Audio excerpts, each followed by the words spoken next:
ನಟ ಸಲ್ಮಾನ್ ಖಾನ್ ಇತ್ತೀಚೆಗೆ ವಿಶೇಷ ವಾಚ್ ಧರಿಸಿ ಪೋಸ್ ಕೊಟ್ಟಿದ್ರು. ಈ ವಾಚ್ ರಾಮ ಜನ್ಮಭೂಮಿ ಎಡಿಷನ್ ವಾಚ್ ಆಗಿತ್ತು. ಇದು ಅನೇಕರ ಕಣ್ಣು ಕುಕ್ಕಿದೆ. ಮುಸ್ಲಿಂ ಸಮುದಾಯದ ಧರ್ಮಗುರುಗಳು ಈ ಬಗ್ಗೆ ಅಪಸ್ವರ ತೆಗೆದಿದ್ದಾರೆ. ಸಲ್ಮಾನ್ ಖಾನ್ ಹರಾಮ್ ಮಾಡಿದ್ದಾರೆ ಅಂತ ದೂರಿದ್ದಾರೆ. ಸದ್ಯ ಈ ಬಗ್ಗೆ ಸೋಷಿಯಲ್ ಮೀಡಿಯಾದಲ್ಲಿ ಚರ್ಚೆಗಳು ಜೋರಾಗ್ತಾ ಇವೆ. ಅವರು ಕ್ಷಮೆ ಕೇಳಬೇಕು ಅನ್ನುವ ಆಗ್ರಹ ಕೂಡ ವ್ಯಕ್ತವಾಗಿದೆ. ಸಲ್ಮಾನ್ ಖಾನ್ ಧರಿಸಿರೋದು ಜಾಕೋಬ್ ಅಂಡ್ ಕೋ ಅವರ epic Ram Janmabhoomi titanium edition 2 watch ಇದಾಗಿದೆ. ಇದರ ಬೆಲೆ 34 ಲಕ್ಷ ರೂಪಾಯಿ. ಅಯೋಧ್ಯೆ ರಾಮ ಮಂದಿರದ ಪ್ರಚಾರಕ್ಕೆಂದೇ ವಿಶೇಷವಾಗಿ ವಿನ್ಯಾಸಗೊಳಿಸಲಾಯಿತು.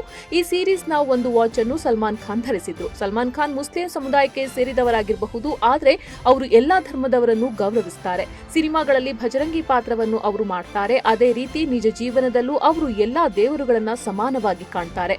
ಇದೇ ಮನಸ್ಥಿತಿಯಲ್ಲಿ ಅವರು ರಾಮ ಜನ್ಮಭೂಮಿ ದೇವಾಲಯ ಇರುವ ವಾಚ್ ಅನ್ನ ಧರಿಸಿದ್ದಾರೆ. ಇದನ್ನೇ ದೊಡ್ಡ ಅಪರಾಧ ಎಂಬಂತೆ ಮುಸ್ಲಿಂ ಧರ್ಮಗುರುಗಳು ಟೀಕಿಸತೊಡಗಿದ್ದಾರೆ. ಸಲ್ಮಾನ್ ಮುಸ್ಲಿಂ ಸಮುದಾಯದ ಪ್ರಭಾವಿ ಸೆಲೆಬ್ರಿಟಿ. ಅವರು ರಾಮ ಮಂದಿರದ ಪ್ರಚಾರಕ್ಕಾಗಿ ತಯಾರಿಸಿದ ರಾಮ ಮಂದಿರ ಆವೃತ್ತಿಯ ವಾಚ್ ಅನ್ನು ಧರಿಸಿದ್ದಾರೆ.